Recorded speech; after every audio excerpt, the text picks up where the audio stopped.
दोस्तों, जब भी दुनिया के सबसे बड़े सुपरस्टार की बात होती है तो एक नाम जरूर आता है, शाहरुख खान। एक ऐसा शख्स जिसने दिल्ली की गलियों से निकलकर मुंबई की फिल्म इंडस्ट्री में कदम रखा और धीरे धीरे पूरे बॉलीवुड का बादशाह बन गया। और उन्होंने अब तक 300 से ज्यादा फिल्में की है और हजारों करोड़ों का बॉक्स ऑफिस कलेक्शन भी किया है और कई अनगिनत अवार्ड भी मिले हैं और ऐसा तगड़ा फैन बेस बना है कि करोड़ों लोग उनकी एक झलक पाने के लिए भी तरसते हैं। आज उनकी नेटवर्क 7,400 करोड़ को भी पार कर चुकी है और वो एशिया के सबसे अमीर एक्टर भी बन चुके हैं। लेकिन अपने माँ के सपने को पूरा करने के लिए मुंबई आया एक लड़का भीड़ में एक चींटी के बराबर था। वो रेलवे स्टेशन पर सोया, थिएटर के बाहर खड़े रहकर टिकट बेची, लेकिन जिद थी माँ के सपने को पूरा करने की और नाम कमाने की। और एक दिन समय का पहिया पलटा और आज वही लड़का बन चुका है बॉलीवुड का किंग खान, जो एक कमाल का एक्टर होने के साथ ही एक बिजनेसमैन भी है। तो कैसे कमाई इतनी दौलत, शोहरत और इज्जत, आइए जानते हैं आज के इस वीडियो में बॉलीवुड के बादशाह कहे जाने वाले शाहरुख खान के बारे में।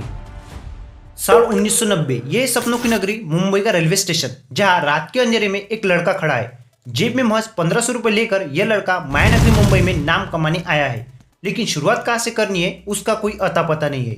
बस है तो सिर्फ उम्मीद, माँ के सपने को पूरा करने की ख्वाहिश और कभी ना हार मानने की जिद, जिसके भरोसे दिल्ली की गलियों से निकलकर 1400 किलोमीटर दूर मुंबई पहुंचे इस लड़के का नाम है शाहरुख खान। शाहरुख खान ने बचपन से ही गरीबी की बेड़ियां तोड़कर बहुत अमीर बनने का सपना देखा था, लेकिन जिंदगी ने उन्हें ऐसे झटके दिए कि उन्होंने कभी सोचा भी नहीं होगा। साल 1980 में शाहरुख खान बस 15 साल के थे तो उनके सिर पर से पिता का साया भी छिन गया, जिस कारण परिवार की पूरी जिम्मेदारी उनकी मां फतिमा खान के कंधों पर आ गई थी।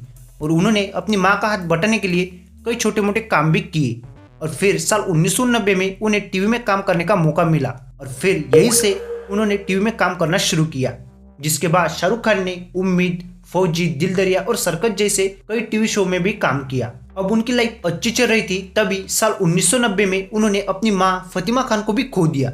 शाहरुख खान की मां का सपना था कि वो एक दिन बड़ा सुपरस्टार बनी, जिसे पूरा करने के लिए वो दिल्ली छोड़कर सपनों के शहर मुंबई आ गई और यहीं से शुरू हुआ उनका असली संघर्ष। सपनों की नगरी मुंबई हर किसी को परखती है और शाहरुख खान ने भी ठोकर खाना शुरू कर दिया था। वो हर जगह ऑडिशन पर ऑडिशन दे रहे थे और उन्हें मिल रहा था तो सिर्फ और सिर्फ रिजेक्शन। शाहरुख खान को उनके सांवले रंग और छोटी हाइट की वजह से अक्सर भगा दिया जाता था और कुछ डायरेक्टर ने तो उनका ऑडिशन देखने में भी दिलचस्पी नहीं ली थी। इसी बीच उन्होंने अपना गुजारा करने के लिए कई छोटे मोटे काम करना भी शुरू किए, जैसे थिएटर के बाहर खड़े रहकर वो मूवी टिकट बेचा करते थे। और उन्होंने मुंबई की सड़कों पर भी कई रातें गुजारी है और एक बार तो उन्हें मुंबई के रेलवे स्टेशन पर भी सोना पड़ा। लेकिन दिल्ली वापस लौटने का कोई ऑप्शन नहीं था, तो इसीलिए शाहरुख खान अपनी मेहनत में लगे रहे और फिर आखिरकार वो दिन आ ही गया। साल 1992 में शाहरुख खान को उनकी पहली फिल्म मिलती है दीवाना। ये फिल्म रिलीज होते ही सुपरहिट हो गई और पहली फिल्म से शाहरुख खान ने सबका ध्यान अपनी ओर खींच लिया था। दीवाना फिल्म की सक्सेस के बाद उन्हें कई फिल्मों के ऑफर भी आने लग गए थे। डर और बाजीगर में उन्होंने ग्रे शेड वाले रोल किए थे, जो कि उस समय बहुत बड़ा रिस्क था, क्योंकि उस वक्त ऐसा समझा जाता था कि जो एक बार विलन बन जाता है वो कभी भी हीरो नहीं बन सकता। और शाहरुख खान ने इस सोच को पूरी तरह बदल दिया। इसके बाद साल 1995 में आई दिलवाले दुल्हनिया ले जाएंगे ने उनके करियर को एक नई ऊंचाई पर पहुंचा दिया था। ये फिल्म सिर्फ सुपरहिट नहीं रही बल्कि एक कल्ट क्लासिक भी बन गई। इस फिल्म के बाद शाहरुख खान को किंग ऑफ रोमांस का टैग भी मिल गया था। इसके बाद कुछ कुछ होता है, दिल तो पागल है, मोहब्बत है और कभी खुशी कभी गम जैसी फिल्मों ने उन्हें उस वक्त का सबसे बड़ा सुपरस्टार बना दिया था। लेकिन अब उनके अंदर एक डर था कि अगर ये सब छिन गया तो आगे क्या होगा, क्योंकि शाहरुख खान ने कई बड़े सुपरस्टार को उनके पीक से गिरते हुए देखा था। शाहरुख खान एक बात समझ गए थे कि सिर्फ एक्टिंग के भरोसे डिपेंड रहना सही नहीं है, क्योंकि वो अपने परिवार के लिए एक सेफ फ्यूचर चाहते थे। और फिर साल 1999 में उन्होंने अपनी पहली प्रोडक्शन कंपनी ड्रीम्स अनलिमिटेड की शुरुआत की। इस कंपनी में उनके साथ जूही चावला, जय मेहता और डायरेक्टर अजीज मिर्जा पार्टनर थे और उनका पहला प्रोजेक्ट था फिर भी दिल है हिंदुस्तानी। इस फिल्म में शाहरुख खान खुद लीड रोल कर रहे थे, लेकिन यह फिल्म उनकी बॉक्स ऑफिस पर पूरी तरह से फ्लॉप रही।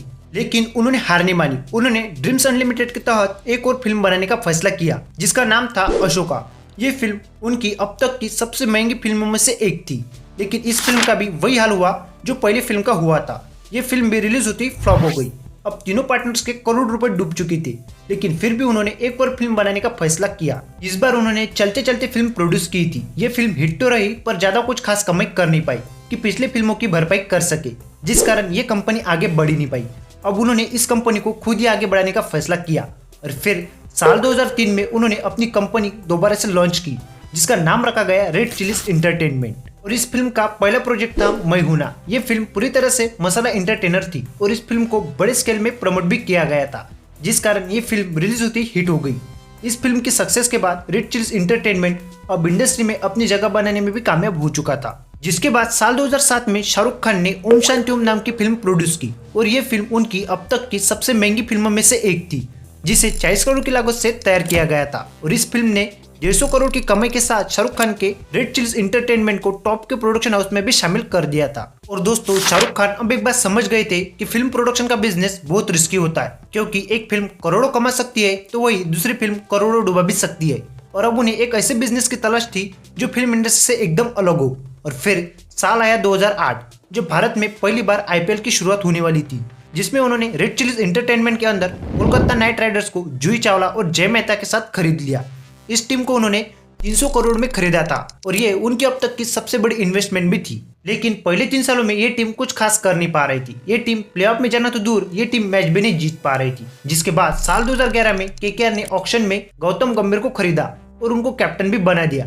और फिर साल 2011 में KKR ने क्वालिफाई भी किया और अगले ही साल 2012 में KKR ने IPL की ट्रॉफी भी जीत ली। और साल 2014 में एक बार फिर से KKR ने ट्रॉफी जीत ली थी, जिस वजह से उनकी टीम की ब्रांड वैल्यू भी बहुत बढ़ गई थी। लेकिन शाहरुख खान यही रुके नहीं, उन्होंने IPL के साथ साथ दुनिया भर के क्रिकेट लीग में भी इन्वेस्ट करना शुरू कर दिया था। सबसे पहले उन्होंने साल 2015 में कैरेबियन प्रीमियर लीग यानी CPL में एक टीम खरीदी, जिसका नाम था ट्रिबो नाइट राइडर्स।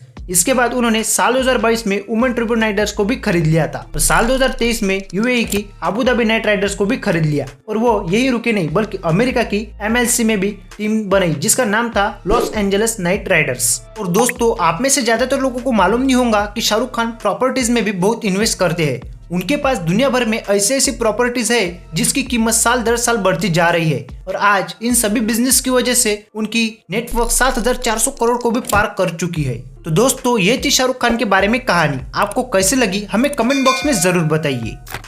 और दोस्तों, शाहरुख खान कहते हैं या तो आप रेस्ट कर सकते हो, या तो आप काम कर सकते हो, या तो आप आलसी हो सकते हो, या तो आप हार्ड वर्किंग हो सकते हो। अगर आप हार्ड वर्क कर रहे हैं तो आपके लिए ये सबसे बड़ा गिफ्ट है।